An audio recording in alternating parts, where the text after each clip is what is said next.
Maraming salamat sa Lord. Even though ang panahon nagbabago, siya hindi. Our God is an immutable God. Hindi siya natitinag, hindi siya nagbabago. Siya noon, ngayon, at magpakailanman. At maraming salamat sa Lord dahil siya ay buhay, each and every day, napaka-active ng Diyos sa buhay ng bawat isa. All we have to do is to be sensitive, maging receptive sa presence ng Lord in our lives. Sabi nila, meron daw tiny voice ang Lord. But to be honest, it's not really tiny voice. The word of our God is the loudest voice ever. Kung makikinig lang tayo sa Kanya. Na among sa maraming ingay ng mundong ito, kaya nagiging tiny ang boses ng Panginoon sa iba, kasi nga maraming boses silang naririnig or binibigyan ng focus. But kung bibigyan natin ng focus yung mismong boses ng ating Lord, it is audible enough. Madaling maintindihan, napakalakas ng tinig ng ating Diyos. So today po, babasahin ko muna yung verse sa unang hari. Unang mga hari 16:29 hanggang 33. Ito po muna yung nangyari bago yung mismong topic natin today.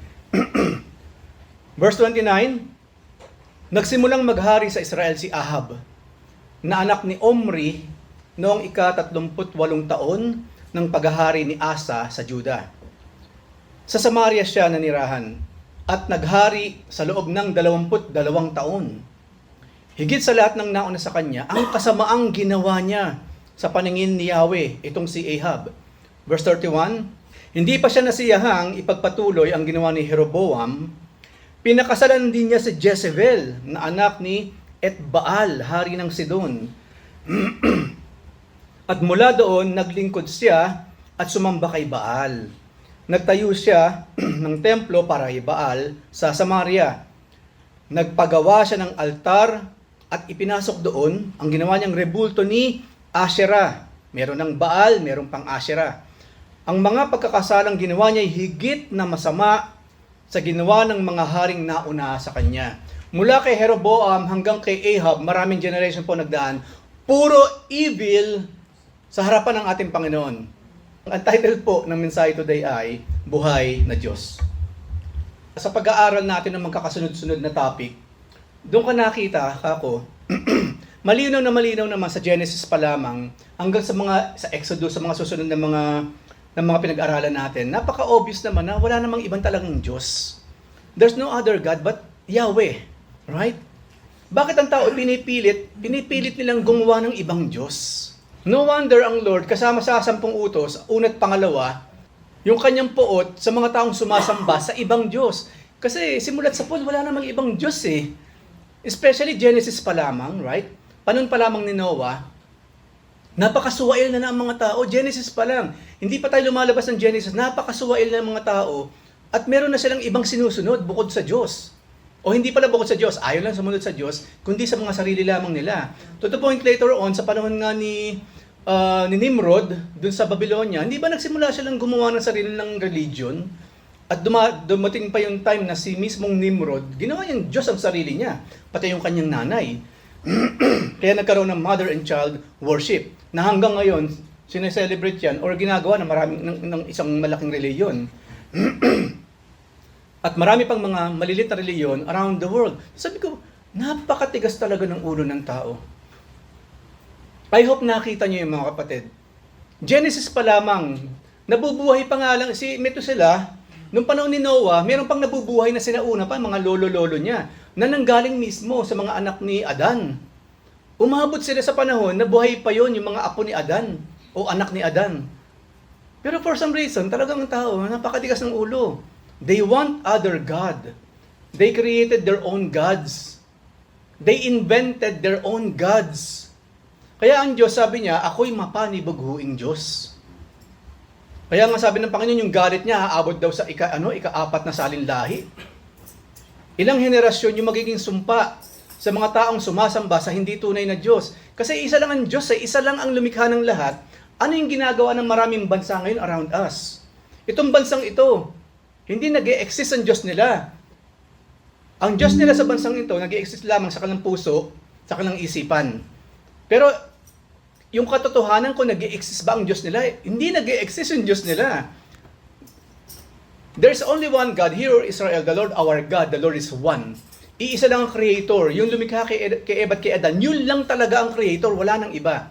Isa lang ang lumikha ng mga angels, ang lumikha ng sanlibutan, si Yahweh lang yun, si Elohim, iisa lang. Kaya nga sinabi sa Bible, paulit-ulit na binabanggit, walang ibang katulad ang Diyos. Dahil walang ibang Diyos kundi si Yahweh lamang. Paulit-ulit yun. Pero ang mga tao, habang sinasabi ng Diyos na ako lang sambahin ninyo, lalo naman silang sumasamba sa iba. Doon sa mga nauna natin, kung napansin ninyo ng mga series ng mga pag-aaral, isa lang talagang gusto sabihin ng Panginoon, iisa akong Diyos. Bakit meron kayong ibang sinasamba? Meron akong pangalan na ibinigay sa Biblia, bakit ibang pangalan ng Diyos ang inyong sinasambit? Ang sabi rin ng Panginoon, ako lang ang dapat ninyong binibigyan ng prayer. Pero bakit kayo nagdadasal sa iba? Kaya dapat lang ang Panginoon maging mapanibughuin. Holy jealousy. Kasi nga naman, nakakalungkot, di ba? Kahit sa partikular natin mga buhay, pag yung anak mo medyo mas nagiging close sa iba kaysa sa'yo, di ba, paano magkakaroon ka ng parental jealousy? Buti pa yung mga kaibigan mo, lagi mong kausap. Hindi lang yun, minsan, buti pa yung tatay ng kaibigan mo, mas close ka pa doon kaysa sa akin mismong tatay mo. Hindi ba, iba yung pakiramdam ng parents by that time, sa mga ganung klase ng pagkakataon. Lalo pa, kung close yung anak mo sa hindi nag-e-exist na person. Yung mga nasa libro, buti pa si Harry Potter, meron siyang friendship, fictions yung mga iyan. Kaya iba tuloy na pagkakamalan na may sira, right? Bakit ka, mas mabuti pa ba yung pinapanood mo sa movie which is fictional story kaysa sa akin? To the point tuloy nagkakagunan ng tao. Hindi na nag-e-exist, figment na lamang ng imagination, mas gusto pa nila yon kaysa sa tunay. Yun ngayon na nararamdaman ng Diyos. How come? Ilang taon pa lang lumipas mula kay Adan hanggang sa ending ng Genesis. Isang aklat pa nga lang yun. Isang aklat pa lang pinag-uusapan doon. Meron na silang ibang sinasamba. Hindi pa dumadaan yung susunod na 65 books. At hanggang ngayon, sa panahon natin ngayon, maybe nasa aklat ng Jude na tayo. Or we are now in the middle of Jude and Revelation. Or maybe nasa Revelation time na tayo ngayon. And yet maraming tao, iba pa rin ang Diyos na sinasamba. There is only one God, and that is God, the creator of heaven and earth. Binigay niyang pangalan niya kay Moses. Sabi ni Moses, Lord, ano pong gagamitin kong pangalan pag tinanong ako, sino nagsugo sa akin? Yahweh. Yung tetragrammaton, yun yung 4 na letters. Tetragrammaton po ang tawag doon. And even yung pronunciation kasing Yahweh, hindi ganun ka-accurate yun. Kasi po walang vowel sounds. Walang vowel sound. Puro letra lang yung puro consonants. Yahweh. Naglalagay na lang ng something in between para mag-connect-connecta yung mga salita. Walang pagkakaiba sa lengguwahe ng bansang ito. Kaya minsan yung Oleyang, spelling na Olya lang eh. Ang original po kasi nung araw, talagang halos walang vowel sounds kasi nanggagaling sa lalamunan. And especially ang pangalan ng Diyos po, hindi pwedeng banggitin ng mga Hudyo until now. Pero ibinigay niya kay Moses, nakita natin 'yon. So tinatawag nung una Elohim, plural name because of the Holy Trinity. Elohim created everything. Pero nasabihin ng Panginoon niya kanyang pangalan kay Moses, tell them Yahweh sent you. At marami pang pangalan or compound names na binigyan ng Panginoon, depende sa kanyang relasyon, ginagawa sa atin. Kapag siya nagpapagaling, tinatawag natin siyang Jehovah Rapha. Jehovah Tsidkenu, yung paborito natin, Jehovah Jireh, the God who provides. Di ba? Pero then again, bukod sa lahat na ng ginagawa actively, na ginagawa ng Diyos sa mga tao, at nagbibigay na nga siya ng pangalan pwede mong tawagin, especially sa New Testament. Ang sabi sa New Testament, bautismohan mo sila sa ngalan ng Ama, ng Anak, ng Espiritu Santo. Bandang huli, nung si Peter na yung nagbabaptize, I baptize you in the name of Jesus Christ. Kaya nga sinabi na rin sa Book of Acts, diba, or Hebrew, na isa na lamang ang pangalan na binigay sa ilalim ng langit, na sukat ikaliligtas ng tao. And that is the name of the Lord Jesus Christ. Walang ibang pangalang dapat tinatawag ng tao ngayon na we are in the New Testament, kundi ang pangalan ng Panginoon. Pero anong pangalan ang tinatawag? Anong pangalan ang tinatawag ng ibang relihiyon bukod sa atin? Iba-iba. Nakita ninyo, sabi nga sa Biblia, sadyang napakaliit, napakakitit ng daan patungong langit. at napakalawak ng daan papuntang impyerno. Why they are not calling in the name of our Lord Jesus Christ? So bakit buhay na Diyos ang ating pag-uusapan? Dahil bukod sa maraming taong hindi naniniwala sa nag-iisang Diyos, meron namang mga tao, mababasa rin po natin dito, na ayaw talagang maniwala. So ang kinakailangan ng Diyos ngayon, magpakita ng kanyang kapangyarihan to prove that He is alive. Siya ay buhay na Diyos. Malalaman natin kung bakit sa Biblia tinatawag siyang buhay na Diyos. Kasi mahalaga yon. Oh, amang buhay na Diyos. Maraming salamat Lord that you are alive. Mahalaga po yun kasi maraming tao naniniwala may Diyos, pero kung tratuhin ng Diyos, parang patay. Hindi nag-e-exist. So basahin po natin itong magandang kwento na sumunod dito sa binasa natin kanina. At makikita po natin siya muli sa unang mga hari. Bear with me, babasahin po natin yung buong konteksto. Huwag na yung buong chapter, sa inyo na lamang po yun. Ito na lamang konteksto ng pag-uusapan natin. Unang mga hari, chapter 18, verses 16 to 40. 16. So yun nga ang nangyari, di ba? Napaka-evil ni Ahab.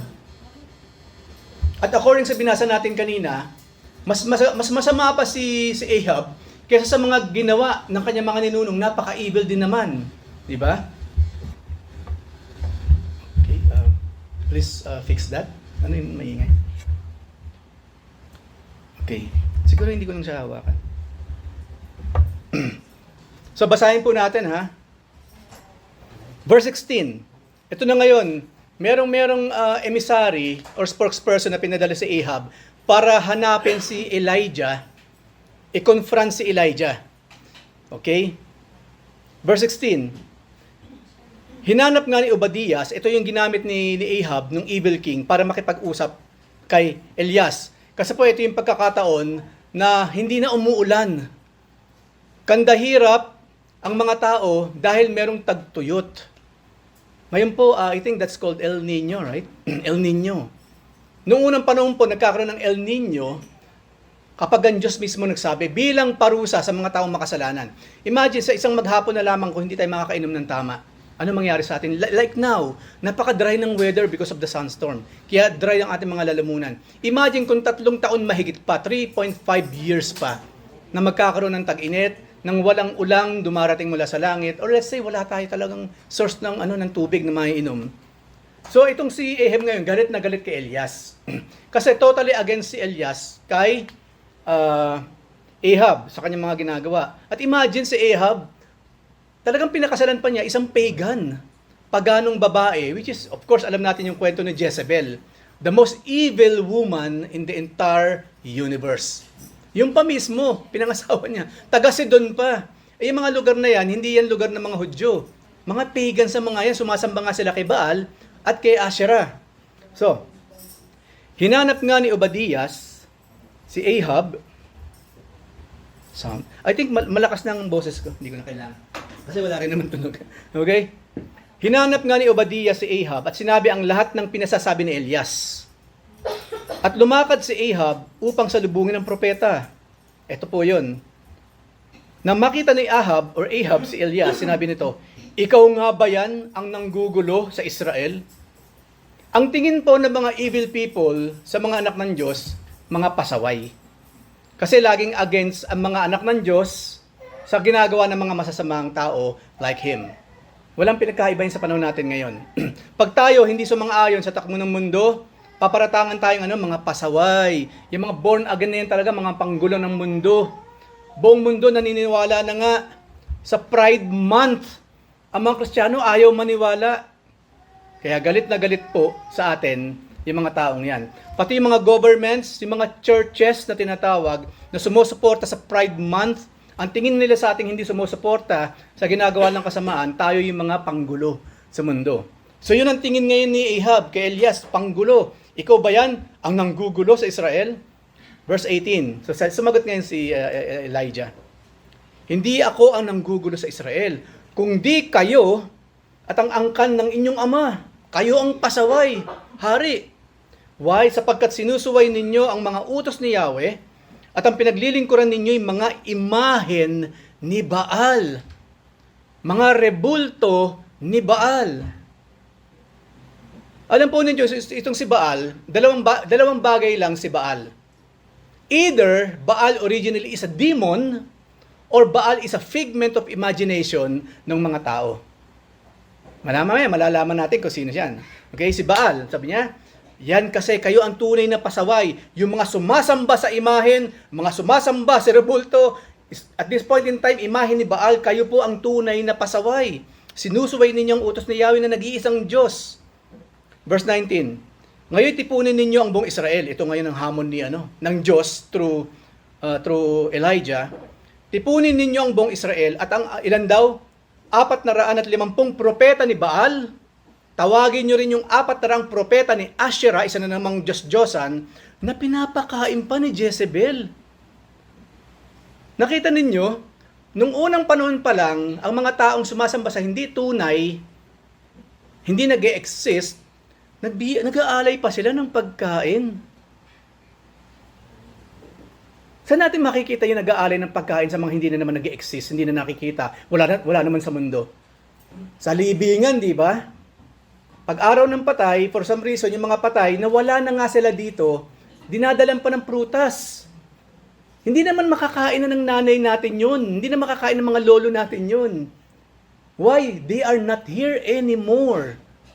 Napag-usapan na natin to last time. Pag namatay ang isang tao, according po sa Bible, sa Hebrews, minsan lamang mamamatay isang tao after that judgment. Judgment. Haharap na siya sa hukuman ng Diyos. Hindi nandito pa siguro siya, nag-iikot-ikot for 40 days, kaya magpaparamdam yan. Mga kapatid, wala po sa Biblia yon. Hindi po yan biblical. Kung merong nagpaparamdam na akala natin, lola natin, iba po yung nagpaparamdam sa inyo. Masamang espiritu. Kuya, nakita ko talaga yung mukha niya, lola ko talaga. Kaya nalang magmukhang lola mo. They can do that. Ano sinabi sa Biblia? Even Satan, kaya niya mag-disguise as angel of light. Kaya nalang mag-disguise. So I hope, ngayon isa-settle na natin. Kuya Eric, paano yung mga multo? Totoo ba yung mga multo? Yung lola ko nagpapakita talaga. Ngayon po sinasagot ko na kahit malayo pa November 1. Pag namatay ang isang tao, wala na sila sa mundo. Wala na sa physical universe. Kahit sa Jupiter, wala na sila doon. Sa Uranus, wala na sila doon. Totally wala na sila sa physical universe. Nandun na sila sa kabilang panig, sa spiritual na mundo. At wala pong crossover. Sinabi rin po sa Biblia, yung mga patay na, hindi mo na ever makakausap pa. Dahil wala na sila totally. Wala. So yung nag-aalay ngayon ng prutas sa mga patay na, yung nag-aalay ngayon ng pagkain katulad ni Jezebel sa Diyos na hindi naman nag-e-exist, walang saysay. Wala nang saysay yung ginagawa nila, napopoot pa ang Diyos sa kanila. Doble talo. Doble talo. So yung pa yung pinangasawa niya, kung sino pa yung pagano, sumasamba sa Diyos na hindi nag-e-exist, o Diyos na ang nasa likod ay demonyo, doon pa yung panginasawa nitong taong to, ganun siya ka-evil. Kaya ito ngayon yung araw ng pagtutuos. Sabi dito ni Elias, magtutuos kami sa bundok ng Carmel. Sagot ni Elias. Ang ganda ng pangalan ng bundok na yan, Mount Carmel. Biblical po yun. Pero nung araw, totoo yung ginagawa ng paggamit sa Mount Carmel. Hindi katulad ngayon. Iba na kasi ang pinagagamitan ng Mount Carmel ngayon. Kabaliktaran, hindi nakinig, hindi binasa itong pinag-uusapan natin ngayon. So, isang propeta ng Diyos, si Elias, si Elijah, versus 450 false prophets of the false gods. Imagine niyo kung gaano karami. Kung gaano sila karami by that time sa Mount Carmel. Nag-i-exist po yan, tingnan po ninyo sa Google. Nandun pa yung Mount Carmel at meron dong sort of pilgrimage site na doon daw mismo nangyari itong pinag-uusapan natin. So, ang Diyos mismo, ngayon sa araw na ito, maglalaban ang tunay na Diyos at yung lahat ng mga ito, kasama yung mga false prophets, kasama yung kanilang mga false gods. I think I know, alam nyo na yung kwentong ito, pero let me tell the story to you. At lalagyan natin, di ba, ng kulay. Ito nga nangyari. So tinipon nga ni Haring Ahab, sa bundok ng Carmel, ang buong bayang Israel pa. Kasi po, divided ng kingdom by that time. The kingdom of Israel and the kingdom of Judah. Nung panahon po ito ni Solomon, Isa ito sa naging bunga ng kasalanan ni David, naging kasalanan ni Solomon, nahati yung kingdom, naging two kingdoms sila. Kingdom of Judah and Kingdom of Israel. Ang pinag-usapan natin ngayon, yung Israel. Na ang hari, itong evil king na ito na si Ahab, na ang asawa, isang paganong babae, na alam naman natin kung ano yung kanyang reputasyon. Pati buong bahing Israel nandun. Pati mga propeta ni Baal. So ang dami-daming witness. Buong bayan, lahat ng mga propeta, so-called prophets ay naroon.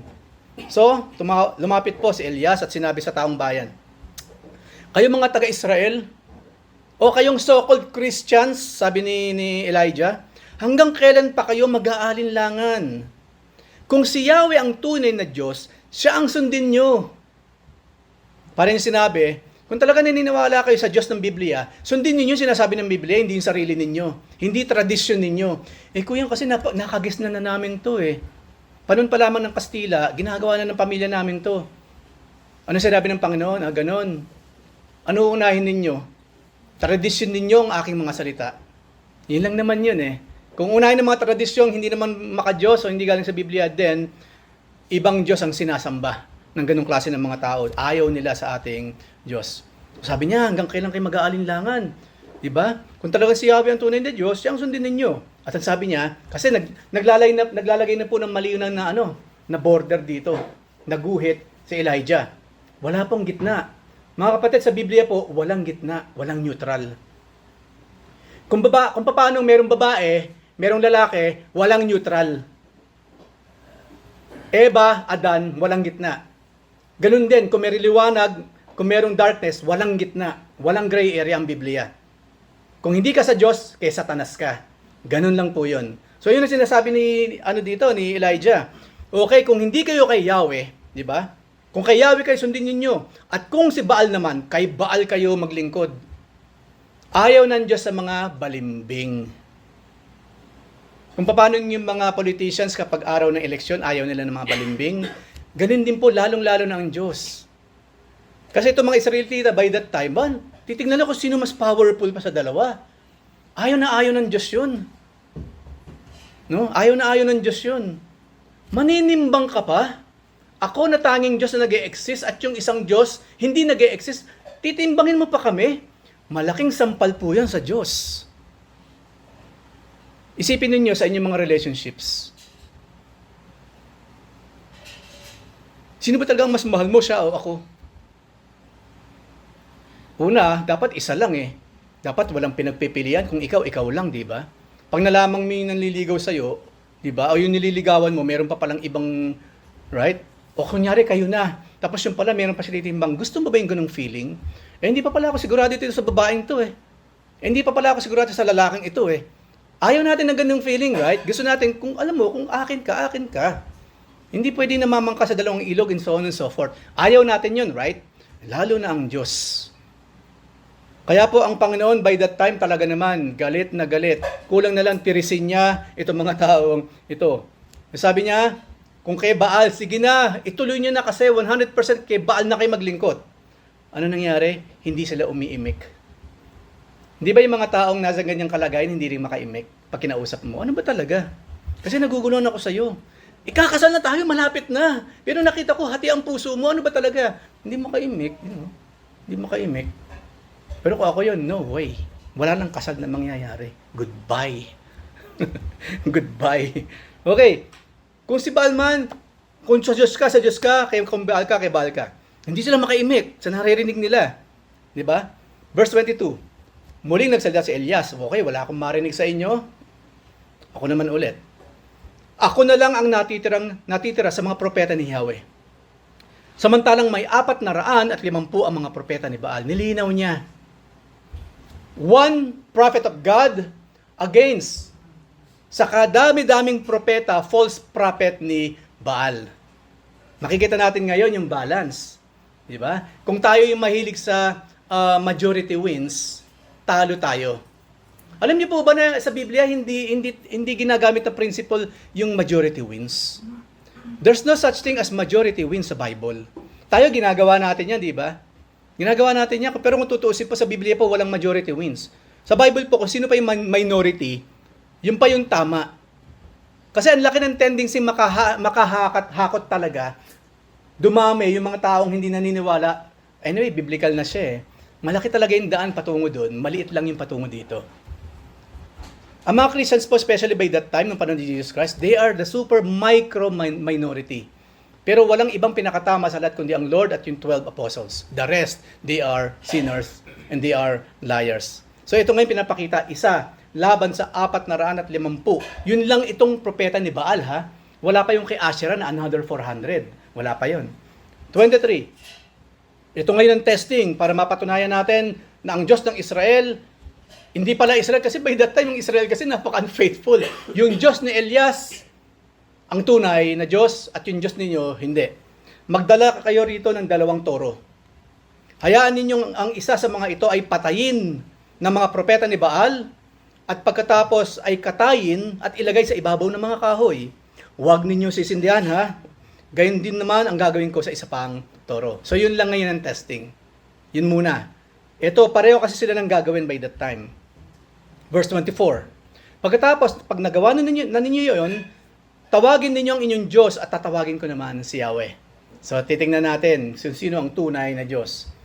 Ang Diyos na tumugon sa pamagitan ng apoy, ang siyang tunay na Diyos. At sumagot ang bayan naman. Yung kanina, tameme, di ba? Hindi makasagot. Sang-ayon kami. Kasi feeling nila matatalo si Elijah eh. Kasi marami sila, majority sila eh. No, majority sila. Verse 25. Sinabi naman ni Elias sa mga propeta ni Baal, okay, fine, since kayo majority, pumili na kayo ng isang toro at ihanda na ninyo. Mauna na kayo, sabi niya. Pagkatapos, tawagin ninyo ang inyong Diyos. Ngunit huwag ninyo sisindihan ang kahoy. Verse 26. Kinuha nga nila ang isa sa mga toro at inihanda ito. Mula umaga hanggang tanghali, tinawagan nila si Baal. Baal, Baal. Mula umaga hanggang tanghali. Ganun ang ginawa nila. Paulit-ulit. Yung mga paulit-ulit na prayers. Ang sabi ni Jesus Christ, huwag kayong gagaya sa mga pagano na kung manalangin paulit-ulit. Kasi alam na kasi ng Diyos ang ipagpapray mo, bagong pasabihin, hindi mo kailangan paulit-ulit na prayer. Huwag daw tayong gagaya sa mga nagsasabing, okay, panalangin mo to ng 20 times, mapapatawad ka na. There's no such thing in the Bible. Kabaliktaran pa nga sinasabi ng Biblia doon. Hindi pa raw natin inilalabas sa ating bibig ang ating panalangin, naririnig na ng Diyos. Bakit kinakailangan pang ulit-ulitin? Pangalawa, bakit ayaw ng Diyos ng ganoon? Kasi gawain yun ng mga pagans. Katulad nitong mga taong ito, mga false prophet ni Baal. Diba? Mula umagang hanggang tanghali, ang tawag nila, Baal, Baal, pakinggan mo kami. Paulit-ulit. Yun lang, paulit-ulit. Sigaw nila. Samantalang, pasayaw-sayaw pa sa paligid ng altar na tinayo nila. Ngunit walang sumasagot. Iba't ibang klaseng dance steps na ginawa nila doon. Wala pa rin. 80s, 70s, 90s, o noong mga panahon na yun, year 2000s, BC, walang nangyayari. Walang nangyayari. Nung mabasa ko po ito, kahit noon pa, isa lang ang naiisip ko, nakikita nyo sa YouTube yung mga tribes sa Africa, yung mga pagan tribes. Ganyan sila, di ba? Nagcha-chanting, paulit-ulit, nagcha-chant, nagsasayaw sila dun sa nagsasayaw sila sa apoy, right? Mga pagans lang po ang gumagawa nun. Christians, hindi. Hindi. Malaki po ang pagkakaiba ng tunay na Kristiyano sa kunya-kunyari ang Kristiyano. Dito po makikita natin yung mga ginagawa ng mga nakukunwari ang Kristiyano kung saan sila nag-ugat. Unahin na natin ito. Paulit-ulit nananalangin, mahal, bahal, baal, baala na, or what. Nagsasayaw sila doon mula umaga hanggang tanghali. Walang sumasagot, wala. Pati yung mga ibon siguro natulog na sa panonood. Sa simula kasi, syempre, titingnan nila baka nagdidilim ng langit or what. Kaso nagtanghali na eh. Isang apoy lang nakita nila, yung araw lang, wala nang iba. Walang sumasagot. Wala pong sumasagot. So hindi po tama ito. Hindi nakukuha sa paulit-ulit na pangalan, pagbabanggit ng pangalan, hindi nakukuha sa pahabaan din naman ng prayer, hindi rin nakukuha sa pasayaw-sayaw pa. Hindi po. So walang sumasagot. Diba? Siguro isa, hindi. Ano to? sinusubukan ni Baal ang ating faith, ang ating patience, di ba? Kung susuko tayo, hindi. Kasi ganun din yung mga sumasamba sa ibang Diyos na hindi nag-e-exist.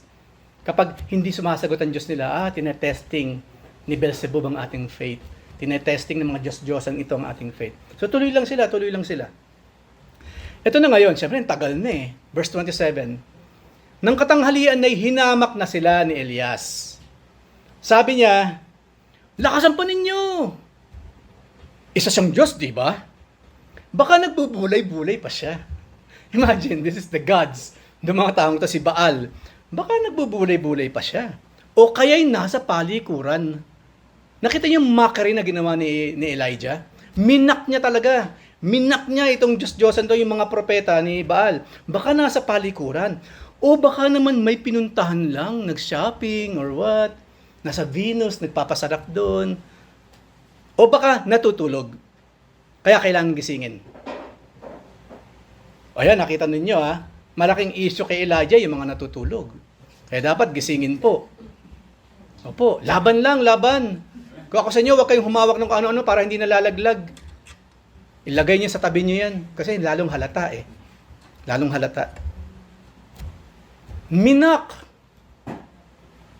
Ito yung positive, godly mockery. Yung pagmak sa Diyos-Diyosan na hindi naman nag-e-exist. So nakita ninyo, walang nangyari. Ano nangyari sila? Napahiya lang. Napahiya. Pahiyang-pahiya.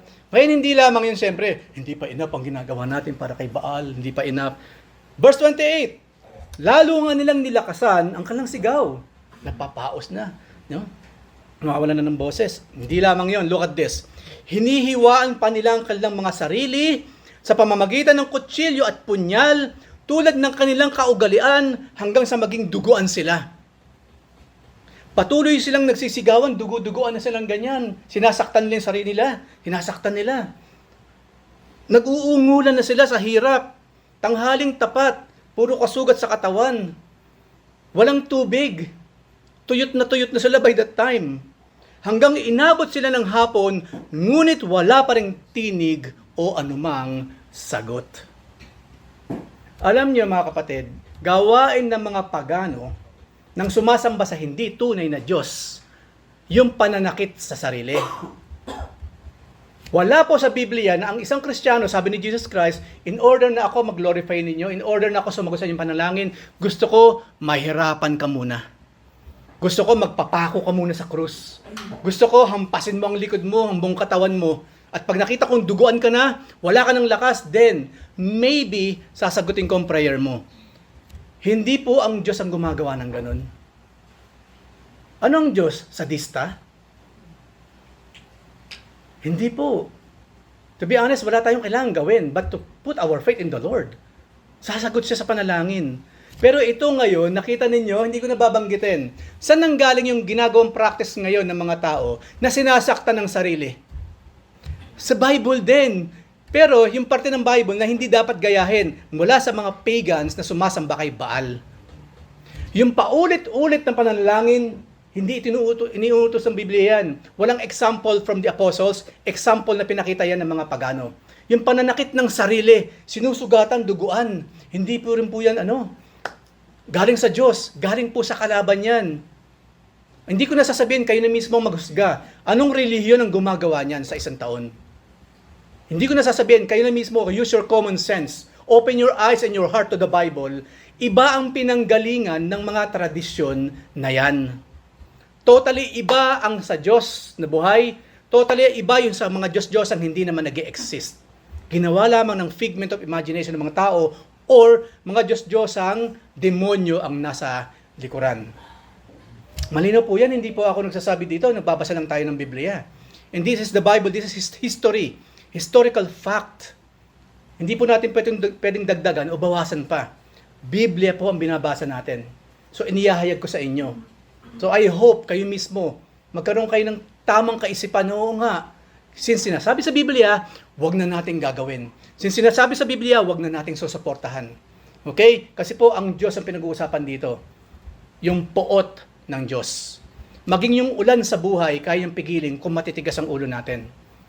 Hindi man niya pinipigil yung ulan, physical rain ngayon na nararanasan natin, maging sa Pilipinas, ibang klase ng ulan ang pwede niyang pigilan. Yun na lamang mga pagpapala sa buhay. Pag pinigilan ng Diyos yan, ano mangyayari sa atin?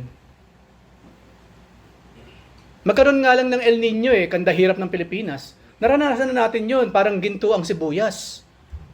Sibuyas pa lang yun. Sibuyas pa lang yung kandahirap ng Pilipinas, nagkakagulo. Wala pang bawang doon, walang kamatis. Wala ka ng panggisa. Imagine that, doon pa lamang hirap na hirap ng mga tao. Right?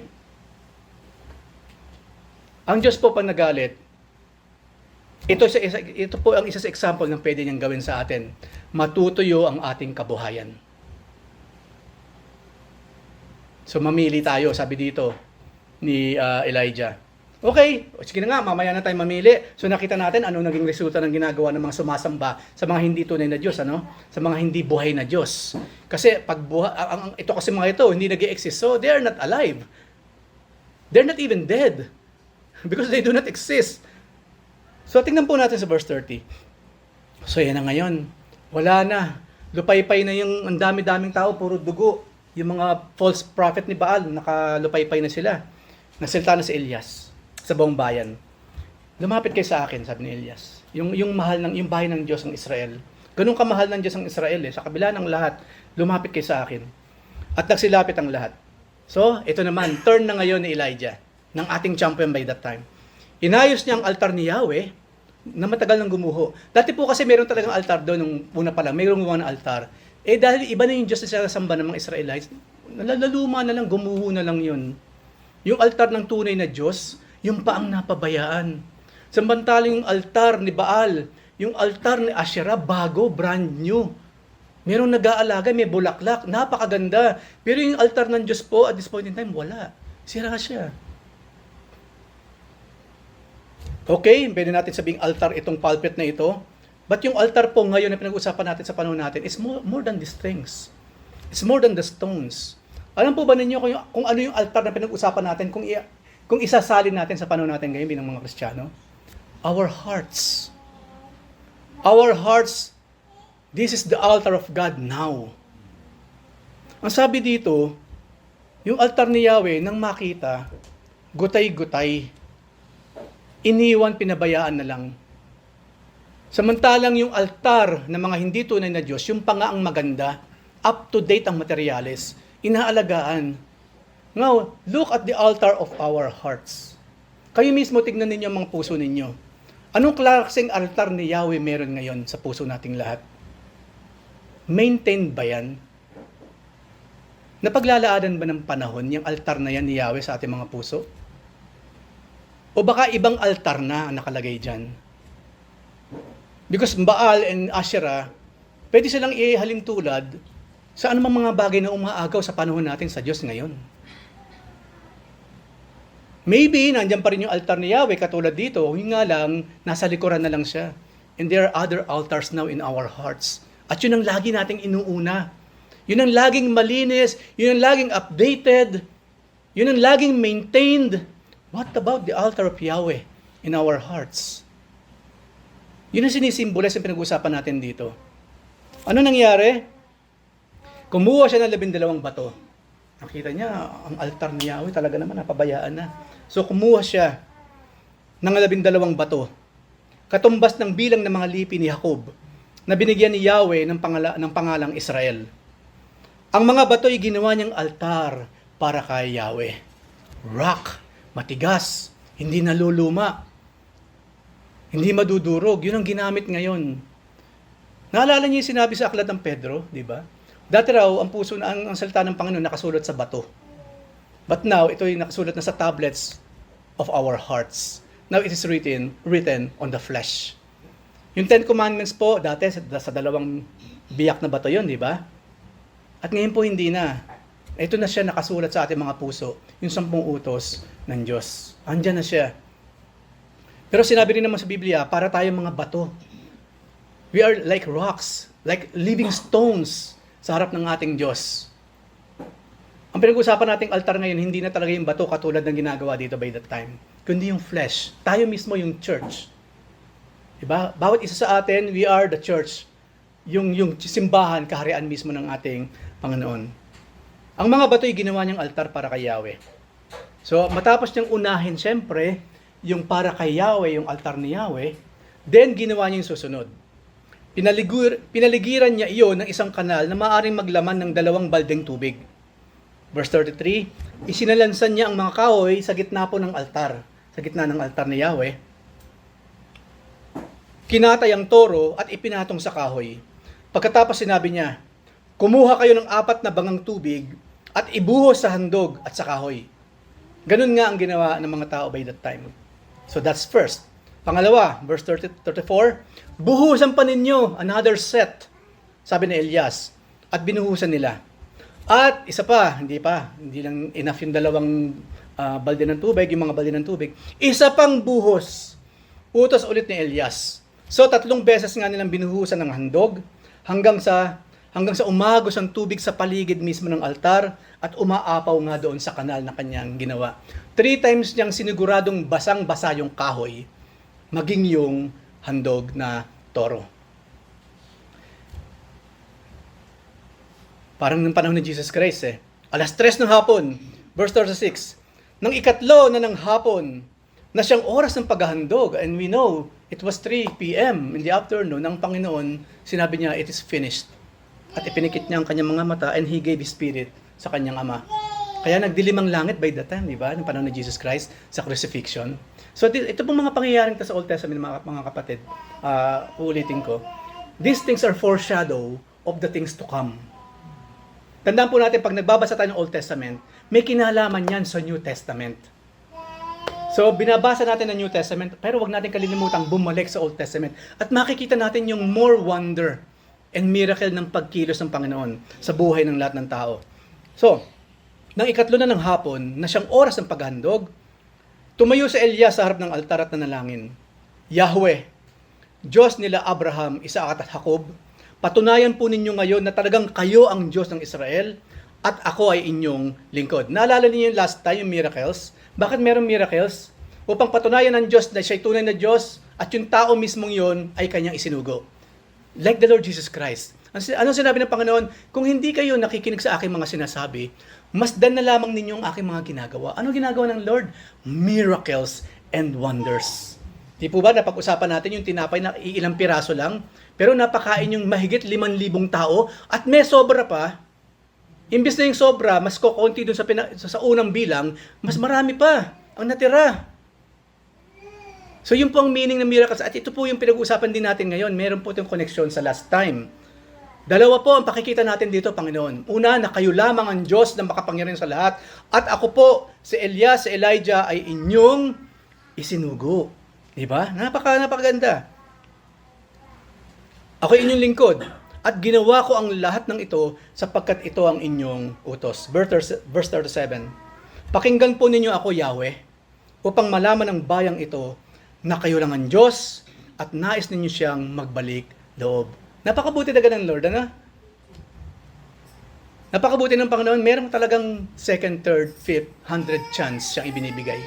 Na habang tayo nabubuhay, meron pa tayong pag-asang bumalik sa ating Panginoon. Laging open ang kanyang arms para sa ating pagbabalik sa kanyang piling. So yun ang prayer ngayon ni Elijah. Nakita niyo ano kaibahan ng prayer ng anak ng Diyos sa prayer ng mga sumasamba kay Baal? Kaya na paulit-ulit lang, Baal. Tapos sasayaw-sayaw pa silang ganyan, paikot-ikot. Pero here, makikita ninyo, normal na conversation ang ginagawa ni Elijah. Normal na pakikipag-usap po ang prayer, mga kapatid. Normal pong pakikipag-usap na para kayo nakikipag-usap sa tatay mo, normal po ang klase ng ang prayer na tinatawag. Hindi niya kinakailangan ng mabulaklak na mga salita. Hindi rin po pahabaan ng prayer yan. Ang gusto lang ng Panginoon katulad nito, punong-puno, di ba? Punong-puno ng pag-ibig, punong-puno ng paggalang, napaka-personal. Parang nag-uusap lang ang isang anak at isang ama. Yun po ang tamang prayer. Katulad po nito, pag-uusap ng 2 tao, 2 person na mayroong relationship sa isa't isa, pag-uusap ng 2 nagmamahalan. Yun po ang tunay na meaning ng panalangin. Hindi katulad ng ginagawa ng iba. So yun ang sinabi niya. Ngayon sa verse 38, pagtapos mismo nun, Noon din nagpababa ng apoy si Yahweh at tinupok ang handog na 3 times na binasa, pati yung mga kahoy at mga bato at lupa sa paligid. Natupok lahat. Hindi lamang yun. Ano ang kalalagahan ng mga sobrang tubig sa gilid? Pati ang tubig sa kanal ay natuyo. Nang makita ng mga tao nangyari, nagpatira pa sila at sumigaw, eto na, si Yahweh ang Diyos! Si Yahweh ang Diyos! Ang tao talaga, no? Pero nakalugod yun sa Diyos. Ang mahalaga bumalik sila sa ating Panginoon. Especially later on. Pero ganun kasi ang tao eh. Kung saan sila nakikinabang, doon sila magpe-pray. Yun lang naman ang tao. May pakinabang ako eh, so sasama ako doon. May pakinabang ako, so kakusapin ko siya. May pakinabang, so doon ako magpe-pray. Kung sino yung may pakinabang ako, doon ako. Ganun naman ang tao, right? Ganun naman ang tao eh. Siyempre, pag tayo Kristiyano, dapat hindi ganito. We are not here now, nakikinig sa salita ng Panginoon, sumasamba sa Kanya, dahil may kailangan ka lang kasi ngayon. Kasi po nakakaya yung ganun. Di ba, kahit sa atin, uy, himala, nag-chat. 1 taon ako hindi kinakausap na, bigla akong chinat. Uy, himala, tumawag. Gusto ba natin yung ganun? Ano nararamdaman natin pag bigla-bigla lamang ang tagal-tagal kang hindi pinapansin? Bisang isang araw, yan na, hello po, Kuya Eric. Diba? Siyempre, nasa flesh tayo. Isipin mo, naku, ano naman kaya kailangan nito? Kasi kadalasan ganun eh. Kayo mismo magpapatunay sa mga sarili ninyo. Yung mga kamag-anak, hindi ka mo pinapansin dati eh. Pero bakit ngayon parang nangungumusta yata? Bilang sipa ng laman, yun kaagad na maiisip natin. Naku, mangungutang na naman ito sigurado. O may kailangan or what. Di ba may mga chance na, oo nga, kaya pala bigla kang naalala kasi may kailangan pala. Yes or no? Kaya magpasalamat tayo sa mga taong nakikipag-chat sa atin kahit walang kailangan. Gusto ka lang talagang kumustahin. No? Nakaka-bless yung ganung klase ng mga tao. Hindi ka naaalala sa mga panahong may kailangan lang sila. Okay? Pero pag nangangailangan, siyempre, huwag naman tayo masyado namang bakit ka naman chat? May kailangan ka na naman, Ibig na sumagot, hindi. Kasi pinaalala ka ni Lord sa akin. Di para ka ngayon nanikas sa kinalalagyan mo, judgmental ka naman. Diba? Yan, extreme to extreme kasi ang tao eh. Extreme to extreme. So yun po pinakita. Si Yahweh ang Diyos! Si Yahweh ang Diyos! Lahat sila sabay-sabay. Yung bayan ng Israel. At ano ngayon? Ano mangyayari ngayon dun sa mga duguan na mismong sarili nila, sinaktan nila, kaya nangihina sila, ni humawak man lang ng gunting, hindi na magawa. Verse 40. Iniutos na Elias, hulihin ninyo ang mga propeta ni Baal. Huwag ninyong hayaang may makataka sa kanila. Hinuli nga sila ng mga mamamayan at dinala ni Elias sa batis ng Kison at pinagpapatay sila doon. Massacre. 450 false prophets minasakir nila doon mismo sa lugar na yon. Kuya, bakit parang napaka-violente naman yata? Alam mo mga kapatid, it is God who wills that. Dalawa naman pwede mangyari sa kanila eh. Mamatay sila instantly or unti-unti silang mamatay dahil sa galit ni Yahweh. Mamili sila dalawa. Ano gusto mo? Dahil ikay suwail, sumasamba ka sa Diyos-Diyosan, sa demonyo, at ito ngayon ang isa lang ang pwede mong puntahan. Pag ginawa mo yan, you will die. Physically and spiritually. You will die. So unahin natin ang iyong physical. I will kill you because of what you did. Mamili ka, biglaan o unti-unti. Kayo mismo, anong gusto nyo? Biglaan o unti-unti? See? May justice pa rin po dito sa nangyaring ito mga kapatid. Because God hate them so much. And after this, they will go straight to hell. Ganun din pong magalit ang Diyos. Ganun siya kung magmahal sa Israel. Ang titigas ng ulo, pero kanya yun eh. Alam niya, in the heart of Israel, sa Diyos pa rin sila. Ang titigas lang talaga ng ulo. And the other half, talagang hindi sa Diyos totally. They serve other God. So walang pakinabang, as in walang relationship between God and these people. Isa lang ang talagang pwedeng gawin ng Panginoon sa kanila. Annihilate these people. Extermination. Parang ipis lang. Kasi wala sila eh. Wala silang bahagi sa kaharian ng Diyos. Wala silang relationship with God. At kabaliktaran pa nga naging resulta, pag sila nagpatuloy, mas marami pang maloloko. So, it's so really normal for God to do this thing, for God to do these things. Hindi lamang po dito nangyari yan. Basahin yung Old Testament. Maraming lipi, bayan, bata, matanda, pinalipol ni Yahweh lahat. Simply because wala akong relasyon sa kanila. Kung paano ang isang tao walang relasyon sa ipis, na you can exterminate anytime you want, ganun din po sa kanila. Kaya po dito, hindi violente ang Diyos. Exact judgment lang talaga ang ibinigay sa kanila. Hindi nyo ako sinasamba, ayaw ninyo. Sumasamba kayo sa iba. Hinihila po pa ninyong aking mga anak patungo sa kadiliman. Use your imagination. Anong gagawin ko para sa inyo? There's only one thing, death. Physical death. Pangalawa, spiritual death, straight in hell. Ngayon meron binanggit kasi, di ba? May mga kapatiran, may mga Kristyano minsan nagtatanong, Kuya Eric, bakit ganun?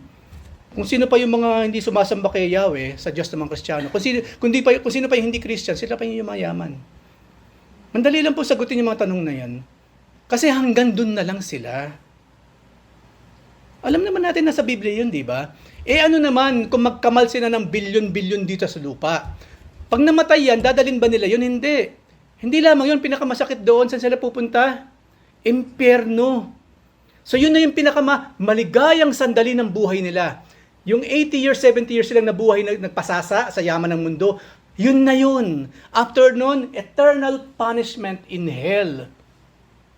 Kaya wag po tayo, sinabi niya sa Biblia, wag tayo naiinggit sa mga masasama kung sila yumayaman. Kasi hanggang dun na lang sila, mga kapatid. That's it for them. At least naging masaya sila for 40, 50 years. Kasi ikumpara nyo yung 80 years sa eternal death sa hell. So hanggang tayo po hindi. Kahit mamatay tayo sa hirap, kung loloobin ng Panginoon, isa naman ang punta natin throughout eternity, doon tayo mag-enjoy sa langit, sa piling niya. Kung saan ang nilalakaran, ginto. Yung mga gates, perlas. Kaya kung meron tayong mga ayoko dyan, kasi napaka-salbahay na ngayon, yumayaman pa. Huwag natin gawin yun. Kasi yun na lang kasi ang mararating nila, that's it. There's no heaven for them. Only hell. Especially kung mga taong yan, hindi si Yahweh ang Diyos, hindi si Jesus Christ ang kanilang sinasamba. That's it sa kanilang buhay. Hanggang dyan na lang sila. So huwag na tayo managhili doon, huwag na natin questionin. Unbeliever nga eh. So yung yaman ng mundo lang talaga meron sila. Kung tayo man yayaman here on this planet, maraming salamat sa Lord. But then again, meron tayong siyempreng reminder from God. Bibigyan kita ng maraming pera, but siguraduhin mo, hindi mo ilalagay ang puso mo dyan, ha? Bibigyan kita ng negosyo, ha? Pero make sure, hindi dyan mapupunta ang panahon mo. O bibigyan kita ng trabaho, ha? Baka naman pag binigyan ka ng trabaho, nawawala ka na sa church. O sige, mapapangasawa mo yan, pero siguraduhin mo, pag naging asawa mo yan, siya ang mahihila mo sa church, hindi ka baliktaran. Kasi hindi naman nangyayari yung kadalasan. Kaya ang talagang payo ng Biblia, alam ninyo, mag-asawa ng kapwa Kristiyano. Ang Biblia po kasi nagpatunay niyan, it's so hard. It's so hard na hilahin ang asawa sa pananampalataya. So pag-isipan po ninyo yun. Ano man yung kalagayan natin sa buhay, mahirap mo hindi, may kagagawan tayo doon. Lalo na sa kahirapan. Tayo po ang may kagagawan doon. Meron tayong hindi sinunod na kalooban ng Diyos. So ito ngayon na nangyayari sa kanila. There's only one thing that will happen to those people na talagang ayaw kay Yahweh at ang gusto ibang Diyos na hindi nag-exist. They will die miserably and they will go straight to hell to be punished throughout all eternity. Ito po, tinuldukan ko na sila. Kasi tinuldukan na ng Biblia ang buhay nila eh. Kung wala sa kwento na at ang mga propeta nagtakbuhan at hindi na alam kung ano nangyari sa kanila, hindi ko sasabihin ito mga kapatid. Pero dito pa rin kasi nakita na natin talagang impyerno ng punta nila. Hindi sila nagbago. They really died at that spot. Walang pinakaiba yan kay Judas. Hindi ko i-ginajudge si Judas kung nasa impyerno siya ngayon or ayaw ko sa kanya. Kaso, na-judge na siya ng Biblia itself. It is written, si Saul, ganun din, si King Saul. May mga tao pa sa Biblia, ang Biblia na ang isang nag-judge. Sinabi na ng Biblia, namatay sila, they perish and they will go straight to hell. At yun ang alam nating napunta sa impyerno. Pero kung yung mga taong napaka-evil ngayon pero buhay pa, wala tayong karapatang husgahan sila. Buhay pa kasi. Buhay pa, hanggat may buhay, may pag-asa. Kahit napaka-evil niyan, propeta man siya ni Baal ngayon, at buhay pa, ipanalangin natin, Lord. Kahit napaka-evil ng ginagawa po ng taong to, I still pray na yung liwanag ninyo, masumpungan ninyo. At bago pa siya mamatay, tumanggap na sa inyo bilang Lord and Savior. Kasi po, hindi na binibilang ng Panginoon yung nakaraan. Hindi po binibilang ng Panginoon yung nakaraang mga kasalanan sa araw na ito. Yung kahapon ay kahapon na. Yung ngayon, mag-usap tayo ulit. God is dwelling on the present. Okay? So, meron pong pag-asa. Kung meron sa atin dito, ganoon ang ginagawa. Meron pa pong pag-asa. Kung buhay ka pa ngayon, may pag-asa ka pa. No? Maglinay-linay, magbulay-bulay, at tanggapin ang ating tunay na Diyos. And of course, panghuli po, basahin natin Jeremiah 10:1-5. Bakit ang Panginoon, ganun na lamang ang kanyang kasidian upang ipakitang siya yung tunay na Diyos, siya yung buhay na Diyos, hindi itong mga ganitong klase ng mga bagay. Jeremiah 10:1-5, mga anak na Israel. So panahon ni Jeremiah, ganun na naman ang eksena. Ganun na naman ang eksena. After many years, hundreds of years, ito na naman ang mga Israelita. Mga anak na Israel, pakinggan ninyo ang pinasasabi ni Yahweh. Ang sabi niya, huwag ninyong tutularan ang ginagawa ng mga bansa o mabahala sa nakikitang tanda, kung meron man sa kalangitan, na labis nilang kinatatakutan. Kasi nagagawa rin po ng kalaban yon. Nasa Book of Revelation po, yung false prophet, magagawa po niya magpakita ng mga himala na parang Diyos lang ang pwedeng gumawa. Pero sa Revelation po, meron silang mga katulad ni Yannes sa ni Jambres ng panahon ni Moses. Kung ano yung ginagawa ni Moses, hindi ba nagagaya rin nila? Pero ang authentic, yung kay Moses, hindi yung sa kanila. Ganun din po kasi sa huling panahon. At sa mga panahon na ito, nagagawa ng kabilang panig ng dark side magpakita ng mga miracles sa kalangitan. Kaya yung mga tao, lalo na papaniwala. Di ba, ang example natin dito, yung mga ano tawag dito? Nagkaroon ng vision. Nagkaroon ng vision sa kalangitan. No? Nagkaroon ngayon ng mga pilgrimage dun sa lugar na yon. Iba naman nagkaroon ng vision sa Basang Kahoy, courting Mama Mary or courting Jesus Christ. Sinamba na. At yung isang nakakatawa, di ba, ihi lang yun. Kasi iniihian yung lugar na yun, biglang yung ihi, nag-courting Jesus Christ. Sinamba na yung lugar na yun. Imagine that, napaka-cheap. Isa naman, nag-bake ng tinapay, yung sunog, mukha ni Jesus. Naging banal na ngayon yung pandesal. Walang kakain ito si Jesus Christ to. Nakita niyo yung tao kung gaano ka-easy. Napakadiling lokohin talaga ng tao, mga kapatid. So, easy na lokohin ng tao. Walang ka-effort, kaya mong lokohin kahit sino. Maraming loko-loko pa naman, mga manloloko talaga. Especially sa mga bagay na against God, marami pong gagawa ng mga fake, mga false na mga miracles. Kaya hindi daw, kinatatakutan nila yan. Ang sabi dito, sino ba yung mga yan? Ang dinodiyos nila ay hindi maasahan. Diba, diniretso ng Lord. Alam niyo, yung mga sinasamba ninyo na Diyos, bukod sa akin, ako lang tunay na Diyos, kung meron ka ibang Diyos na sinasamba, hindi sila maasahan, sabi ng Lord.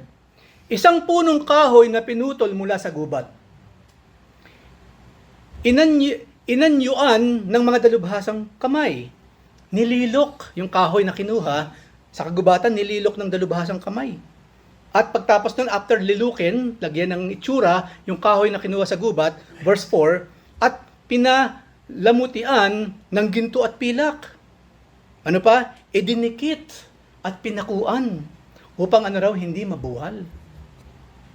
Ang dali-daling nito sagutin Nahulaan ko na po kung ano yan.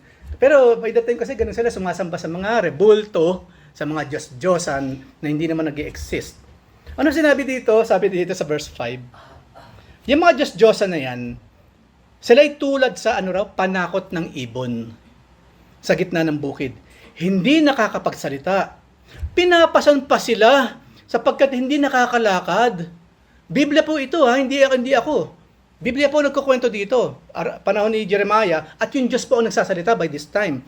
Yung mga Diyos-Diyosan na yan, pinapasan pa, di ba? At hindi nakakapagsalita.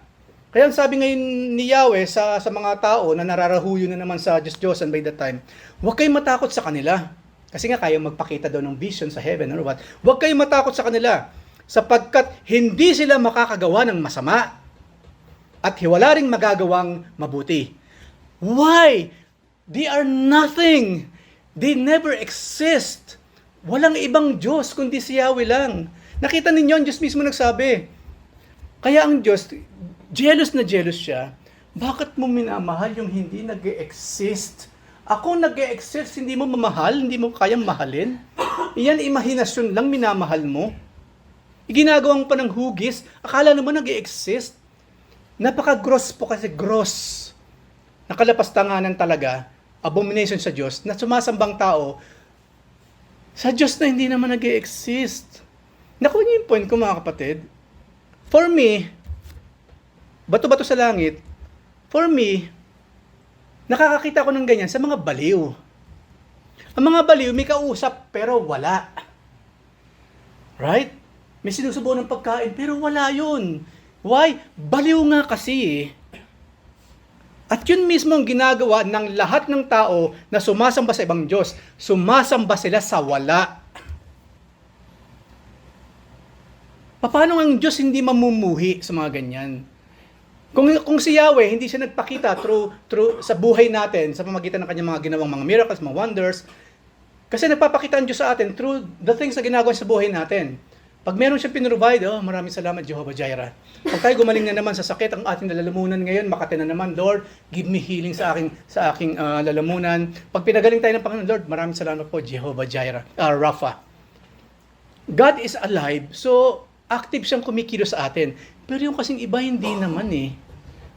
Wala rin silang ginagawa. Ang Diyos mismo nagsabi, wala silang magagawang masama, wala rin silang magagawang mabuti. Because they never exist at all. Figment ng imagination ng tao. Gumawa lang ang tao ng, Yahweh, okay, yan ka Yahweh, but I would like another God. Nilikha lang ng kanyang imagination. At hindi yun nag-exist. At marami namang sumunod. At yung Diyos na hindi nga nag-exist, na hindi alam ang tunay na itsura, ginawan pa nila ng rebulto. Saan ang galing ngayon yung itsura nun? Kumbaga, sunod-sunod na kapalpakan ang ginagawa ng tao dahil sa kanyang pagsamba sa mga Diyos na hindi naman nag-exist. Ang gagawin ngayon ng kalaban ni Satanas, ayan na naman, sumasamba na naman sa isang Diyos na hindi nag-exist. Ayos. Tigang na tigang ang kanyang puso sa lahat ng kasinungalingan pwede pa nating ipasok sa kanyang puso at isipan. Kaya po sinabi ni Pablo na sa bawat imahen, merong isang demonyo na nasa likuran. Andiyan yung makita sa YouTube, di ba? Of course, maraming fakes. Kukunti lang naman tayong totoo eh. Biglang umiyak, di ba? Tapos sa rebulto, biglang kumindat. Nakita niyo yun, di ba? Ang dami niya sa YouTube, umikot ng konti. Yung manika, biglang, kayang-kaya kasing gawin ng kalaban niya, ng demonyo. Alam niyo kung sino lang ang kayang lokohin ng demonyo? Yung mga hindi anak ng Diyos kasi. Kasi walang Diyos na nag-guide sa kanila eh. Saan sila uhugot ng wisdom para hindi maniwala sa mga ganun? While us, lagi na tayo nagbabasa ng Biblia, lagi tayo nakakarinig sa Bible study, saka sa mga messages. Kaya ang sa akin lang mga kapatid, kasi hindi na nagkulang ang Diyos sa atin, specifically, dapat wala na sa atin yung madaling maniwala sa mga ganyan. Automatic yun, kahit bigla pang naglakad, nag-basketball yung imahe, hindi ka na dapat naniniwala na sumasadyos yung imahe na yun. Automatically, hindi siyempre. Hindi. Kahit tumakbo pa siya, nag-basketball, nag-dunk, kahit gawin pa yan ng isang rebulyo, hindi pa rin siya totoo. Gawa yun ng demonyo ni Satanas at ng kanyang mga demonyo, mga demons, the devil and his demons.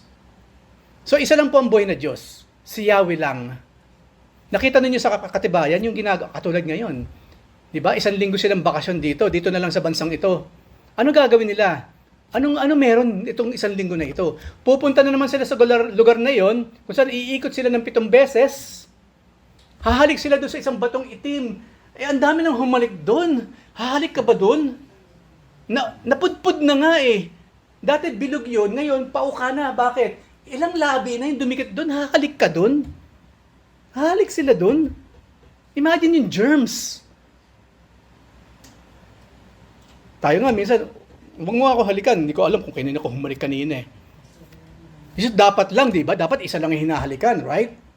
Ayaw natin yung iba-iba hinahalikan mo, tapos halikan mo ako ngayon. Malay ko nga may germs yung bibig nun. Di ba? Sa normal na buhay, ganun din naman eh. Especially kung talagang we care about our hygiene. Ganun din naman, right?